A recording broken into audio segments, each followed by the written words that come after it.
Who wants to tell a story? Ooh. So there was this one time at GLPA where Joe was looking for Sargasso, and it came on the dome, and it was great. So, Ha ha. All right, anyone else want to tell a story? All right, Dana.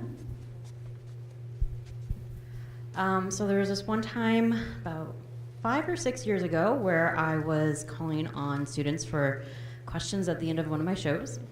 And I repeated the question that they asked. They asked about the North Star, and I said, she asked where the North Star was. And I heard all these giggles, and I was like, did I say something wrong? And after the program, this young boy came up to me and was like, you called me a girl. And I was like, no, I didn't. But I was like, oh, well, I'm really sorry about that. And that's why I call everyone friends now in the dome. So I don't try to guess gender in the dome anymore.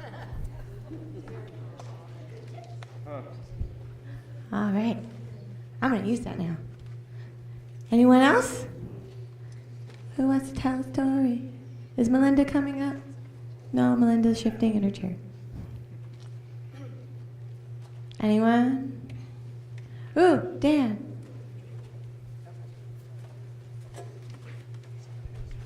I feel like a lot of people at the conference have already talked to me about everything that's been going on, because I've been really busy in the last year. But I want to say, I've been coming to GLPA for 13 years now, and as my wife joked, it's my GLPA bar mitzvah. Finally a GLPA man. But GLPA has always been like my extended family in ways. As I've gotten very close to it, I really like it. But also, speaking of extending families, I'm having a kid next year too. So they're like, also GLPA adjacent, as many babies have been. And hopefully they'll get to come to a future GLPA conference like so many other children have lately. Susan? Well, there's a lot of young people in here, so maybe you didn't hear the story that I told many years ago. I worked in a star lab, and one young man climbed under the bottom of the tunnel to get inside of the star lab instead of going in the tunnel. So he crawled under the tunnel, and everybody was crawling all over top of him, and you could see his head come up inside, and he said, "It's dark in here, and I'm not even scared." All right. Oh, over here. I was doing our holiday show, our Star of Bethlehem show, and at some point during the show, I asked if there were any questions, and this little kid asked, "Does God have a girlfriend?"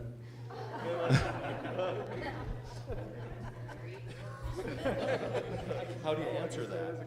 I can't count that one. Last fall, I was running Stars of the Pharaohs from ENS on ancient Egypt, and we had one family with a little, about a 5-year-old boy sitting in the center aisle. I thought, that little boy, he's not going to know where Egypt is. They're going to walk out halfway through the show for boredom. Not only did they not walk out, when I come to the Q&A time at the end of the show, anybody got a question? First hand up is this little boy. He said, "Mister, that was awesome." So we never know how we're going to reach people.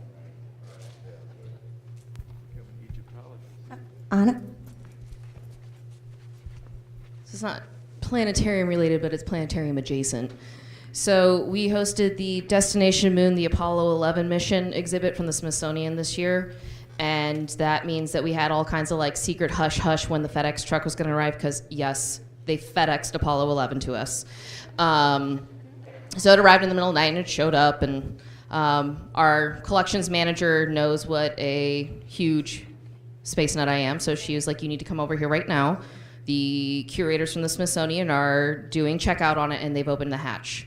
So they took the plex off of where the hatch was, and I couldn't see because I'm short. And so they put me in a cherry picker and lifted me up so I could look inside. And then they told us about how when they were restoring it, the curator, the specific curator for Apollo 11 for Columbia, has been the same one since it got there. And he's never been inside of it.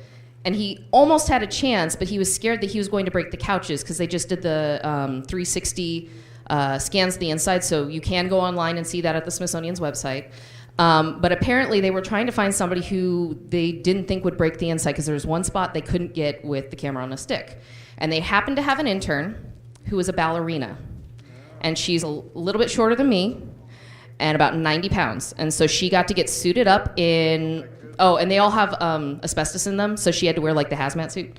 And then she got to go inside and very gracefully scan the inside of Apollo 11, which I think is the coolest job in the entire world.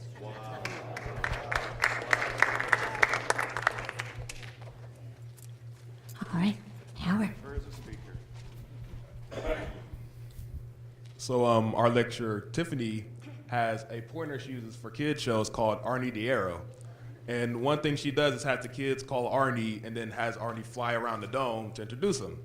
Well, one day she had the kids call Arnie and introduce them on the dome and had Arnie fly around the dome, and we heard a kid in the audience yell, "Arnie, slow down."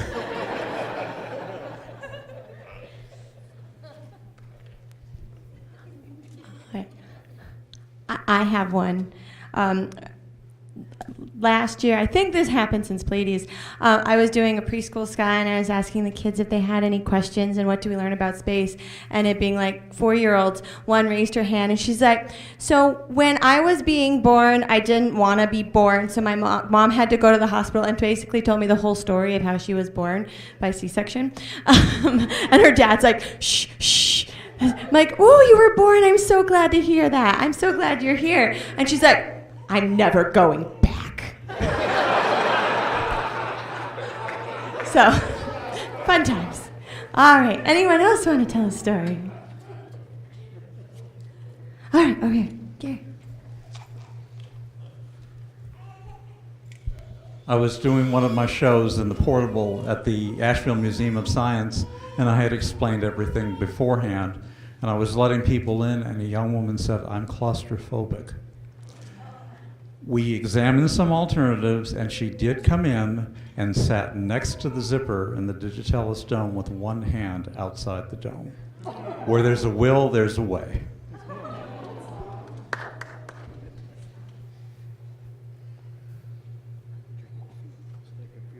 All right, over here.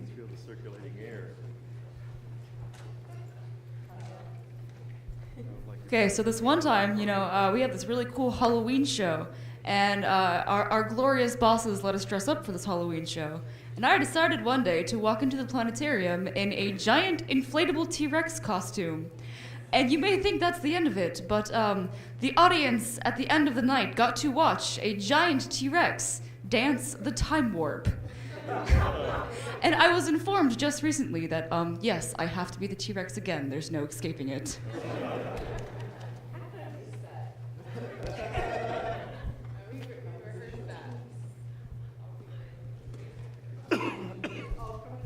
We just did every year we do a Girl Scout Brownie trade show. And every year the Toledo Zoo is there and they bring live animals. And nobody comes to our booth. Everybody runs to the live animals. So this year I retaliated and purposefully scheduled, did an asteroid really kill the dinosaurs for the same month that the Girl Scout event was. And then I had one of my staff members who also coincidentally happens to be my godson, and had him dress up in a 6-foot inflatable dinosaur costume and walk around the convention center as a dinosaur growling at people and handing out planetarium tickets. The zoo still beat me.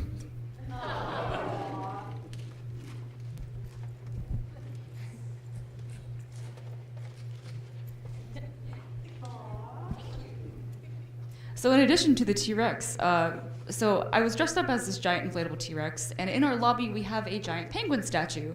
So I decided to stand next to this giant penguin statue, and you'd think people have seen enough T-Rex videos to know that it's a person in a costume. But I stood still enough next to this penguin statue that people thought I was also just a statue. The funniest thing is when people come into the lobby, they get past me, get ready to walk into the doors, and then I leap out at them and yell and roar. One woman fell over, And when we called the police to say, hey guys, come lock up the doors, we're good to go, the woman couldn't stop laughing because she said, I watched the cameras as you continually scared the guests as a giant T-Rex. It was the best part of my entire night.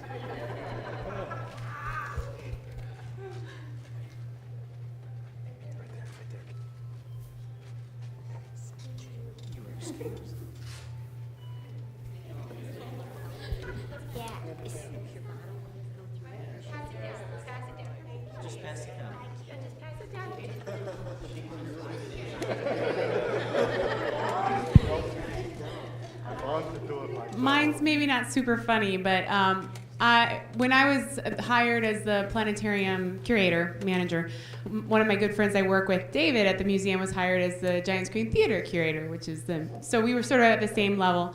And he loves the planetarium so much. He comes on his break. He comes to our star shows, especially if I'm doing it for some reason. And so for his 29th birthday, we decided to throw him a surprise party in the planetarium. And one of my other coworkers had gotten him, shall we say, lubricated before so I was sufficiently happy so that he would be confused before the night. And then I had a different coworker call my cell phone and be like, Renee, there's a rental in the planetarium and you are supposed to be doing the show and you're not here. And so David and I rushed over to the museum. And I was like, oh no, I was supposed to be doing a show. What are we going to do? And he was so confused. And then we went into the back of the planetarium and he was whispering this has been my dream to come to the planetarium when I'm already drunk. And so we went through the back and we had Lady Gaga, who's his favorite artist, playing with his face up on the dome. And he's like, this is the best rental ever! And it wasn't until the lights came up and his whole family was in there, he realized it was his surprise birthday party. So his face was on the dome. Anyway, and we all did that without one half of the museum knowing. So success and a good surprise birthday. And so he better have something good for my birthday next year.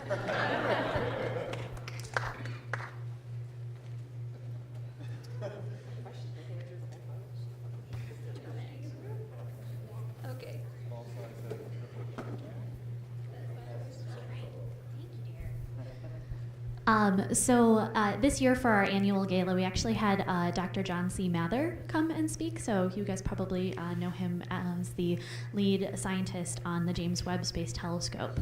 And I actually got to have dinner with him before our gala, and we were sitting down and we were talking about informal science education and everything. And I asked him, what inspired him to become a scientist, and he actually said that it was when he was a kid and he went to the planetarium, and that was his inspiration for becoming a space scientist.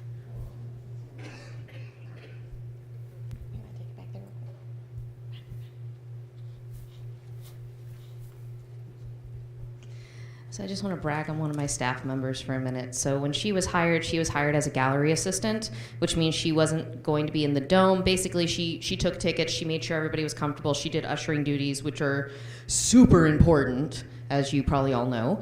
But the nature of her position was shifting, and she hates public speaking. She is absolutely terrified of it, wants nothing to do with it. She can do one-on-one interactions just fine. But last year she got into classrooms with kids and she co-taught.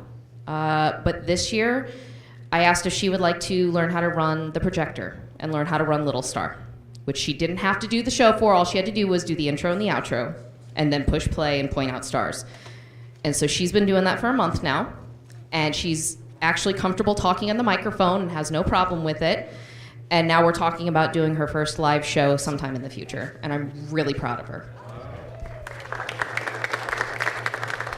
I'm going to tell a story that's a little bit at my planetarium director's expense, but hopefully not too much. I wouldn't say I'm anti-Pluto, but I'm definitely the camp that thinks Pluto's a dwarf planet, as do many of us at the California Academy of Sciences. But earlier this year, we hosted David Grinspoon and Alan Stern during their book tour to promote Chasing New Horizons. We're very kind to them. They're very nice. In fact, like I met them literally coming back from GLPA exec to start sorting everything out. And so, we set up their lecture. They're very entertaining people. If you've never met them, by the way, I highly recommend it if you should ever get the chance. So our director, Ryan Wyatt, who everyone hopefully met at Pleiades last year, has been to GLPA a few times, did the introduction for them, and he said, Chasing New Horizons is a lovely book. It's going to go on my bookshelf right next to Mike Brown's book. And you have never heard 300 people, because of course it was all Pluto fans in the audience, hiss at somebody in unison that loudly. Thanks, Dan. So I'm originally from the Cleveland area, even though I am in GR now. But whenever I go to visit my mom and dad or whatever, I try to see a museum or something while I'm there. And Jason, who works in Cleveland, unfortunately nobody from their museum could be here for this conference, but he offered to just come and meet with me and like show me around their planetarium, and we chatted for a while. And I had plans to meet up with a friend after meeting with him, and we went to this like avant-garde tea house in Cleveland. And I got there early. I was waiting for my friend, and Jason Davis walks in, and he had plans to meet his wife there after our meeting. And he was like, "Are you kidding me?" Like we ended up in the same tea house, and it was very funny.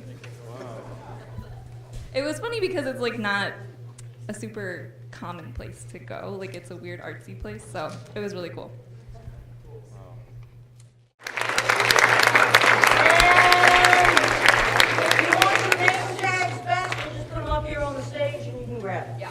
Otherwise, I think it's time to pass the banners.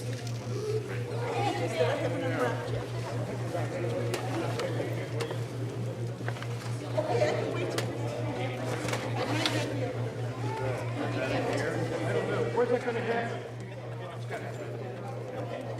I'll let you get that. Oh.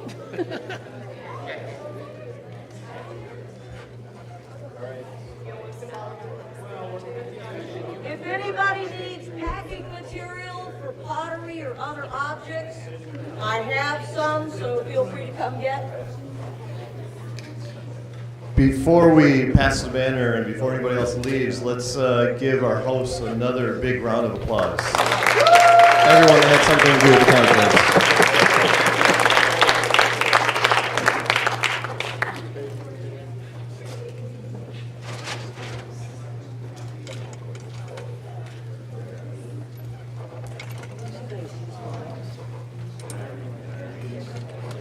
While we're getting the banner out, let me also remind you to fill out the conference survey, glpa.org/2018/survey. John French.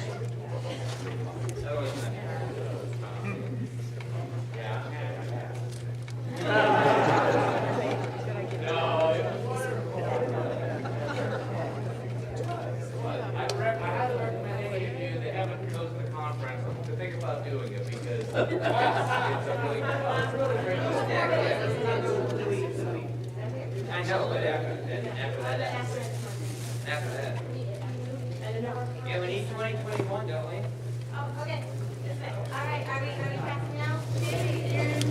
How this Move center and I'll come here. I think we need to step forward here. I know, I'm Just block the mirror. Step out. Block the mirror. Block the mirror.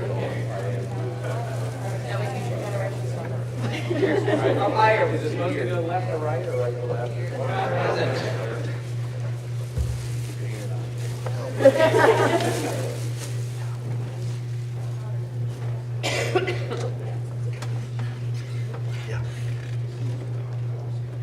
Are we good? Good, one more film in there.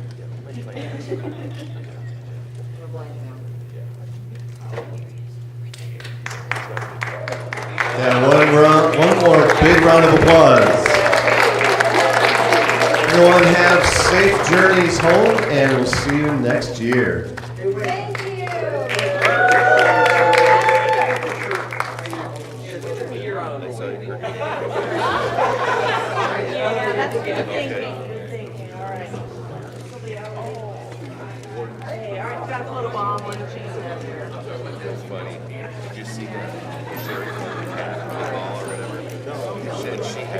Thanks, Dan.